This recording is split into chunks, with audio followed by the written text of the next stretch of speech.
today, I'm asking the president to make this the central focus of his campaign. As Professor Lessig, who deeply cares about these issues at Harvard Law, also believes, as so many of us believe. In fact, 75% of the country says we got to get money out of politics.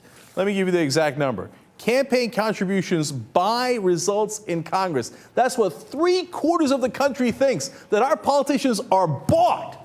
So I'm asking the president, can you please, I know you're a timid man, I know you're not a brave soul, I know you don't really believe in the audacity of hope, and I know you believe in tiny, tiny, tiny change, and you want to call that, oh wow, historic reforms, right? But can you at least not agree with this principle? Can you at least say, hey, you know what? I am with 3/4 of the country who thinks that our politicians are corrupt, and I'm going to put an end to it. Remember that you won the last election based on that central focus? But this time, we're not, look, you can say, first of all, you're not even saying it anymore. He's saying things like, oh, the Stock Act. If a politician is making direct money off of Wall Street based on insider information, they can continue to do that, but they'll at least have to report it. Wow, that is not fundamental change. That's itty-bitty change. That's timid change. So can you say this time, hey, you know what? I'm not going to do anything else until I do this first. And I don't want you to just say it. I want you to do it. Say, here's an amendment that I am backing. And if I'm president, I'm going to spend all of my energy to make sure that this constitutional amendment passes so that we get rid of Citizens United, so we get rid of money in politics, whether it is public financing of elections, what I totally agree with. Otherwise, our guys get bought. Our politicians get bought. If we sign their paychecks, maybe they work for us. If the lobbyists sign their paychecks, they definitely work for them. And second of all, corporations are not people, and they cannot spend unlimited money buying our politicians. So much of the country agrees with this, right wing, left wing, it doesn't matter. Can't we get a president who campaigned on that issue to actually do something about it so we can believe the next time around?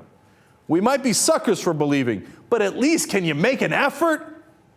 I don't mind you taking the super PAC money if you're actually going to go in that direction. Okay, Cenk. Yes. For the people, or at least a lot of the supporters of the president that are saying, well, he can't do it. He can't do everything by himself. Well, those guys are punk losers, right, first so of all. Outline the way that it can happen when it comes from implementation to finishing. First of all, you have to understand something, okay? What works in politics is willpower. Now, people might think, oh, that's oversimplistic. Come on. I mean, it's just not a matter of like, oh, I really want it, so you do it. No, the reality is that is true, okay? And I'm not saying that like, oh, it's my theory and it's not been tested. No, I'm saying that based on experience. Dick Cheney came in and said, I'm going to attack Iraq. I don't give a shit whether who they attacked or bombed or didn't bomb, what weapons they have or they don't have. I'm going to attack Iraq, and I'm going to take the whole goddamn country to do it. I'm going to drag them along with it. Colin Powell hated the idea. He made Colin Powell give the speech at the UN in favor of attacking Iraq. You know what that's called? That's called the will to actually do it.